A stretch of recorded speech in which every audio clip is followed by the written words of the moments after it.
Assalamualaikum warahmatullahi wabarakatuh. Perkenalkan, saya Heni Wayuningsih, calon guru penggerak Angkatan 7 dari Kabupaten Banjarnegara. Kali ini saya akan memaparkan koneksi antar materi modul 1.1 dan modul 1.2. Koneksi antar materi ini saya refleksikan dengan refleksi model 4D, yaitu peristiwa, perasaan, pembelajaran, dan penerapan. Yang pertama, peristiwa. Momen yang paling penting dan mencerahkan bagi saya adalah yang pertama, mempelajari modul 1.1 tentang filosofi pemikiran Ki Hajar Dewantoro sebagai acuan pendidik dan modul 1.2 yaitu nilai dan peran guru penggerak. Yang kedua, memahami filosofis pemikiran Ki Hajar Dewantoro di mana seorang guru bertindak sebagai among yang bertugas menuntun murid serta pernyataan beliau mengenai memahami pada anak. Yang ketiga, menganalisis masing-masing nilai dan peran guru penggerak yang berkaitan dengan filosofi Ki Hajar Dewantoro.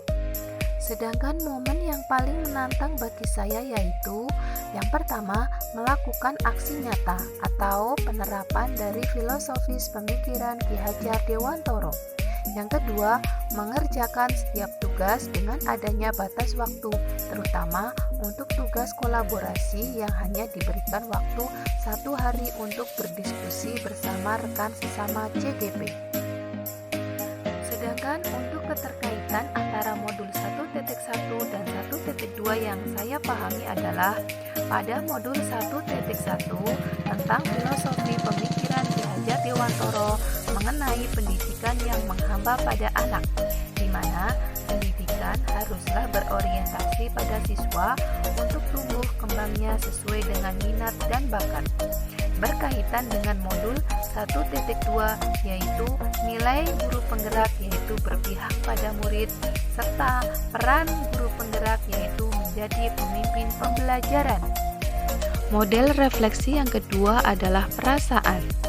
Saat momen itu terjadi, saya merasa seperti bagaikan seorang yang berada di tengah kegelapan, yang mencoba mencari cahaya untuk bisa keluar dari kegelapan itu. Cahaya itu adalah ilmu dan pengalaman berharga yang saya dapatkan dari pendidikan CGP ini. Saya merasa bersyukur dan bahagia dengan kesempatan belajar ini. Sebagai seorang pendidik yang masih minim pengalaman, saya harus banyak belajar untuk membenahi diri.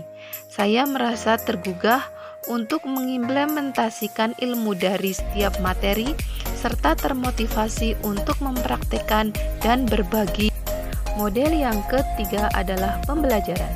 Sebelum momen tersebut terjadi, saya berpikir bahwa saya adalah guru biasa yang memiliki orientasi bahwa pembelajaran yang baik adalah murid yang duduk diam, mendengarkan, dan guru sebagai pusat pembelajaran satu-satunya.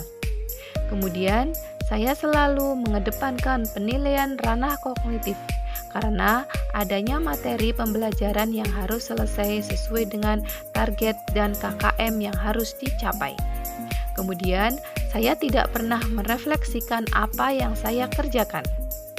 Sekarang, saya berpikir bahwa saya harus mampu, yang pertama, menjadi pemimpin pembelajaran yang berpihak pada murid, dengan selalu berinovasi agar pembelajaran menjadi lebih menyenangkan dan bermakna. Yang kedua, mewujudkan kepemimpinan murid. Yang ketiga, menjadi coach bagi guru lain. Yang keempat, mendorong kolaborasi. Yang kelima, menggerakkan komunitas praktisi. Untuk model yang keempat adalah penerapan. Rencana pengembangan diri yang akan saya lakukan mulai dari sekarang adalah yang pertama, berpihak pada murid, yaitu dengan bersikap among atau menuntun. Yang kedua, lebih inovatif, yaitu dengan cara menciptakan hal baru dan berani berkarya. Yang ketiga adalah reflektif, yaitu dengan berpikir terbuka dan bertanya pada diri. Yang keempat, kolaboratif, yaitu dengan cara bekerja sama dalam komunitas praktisi.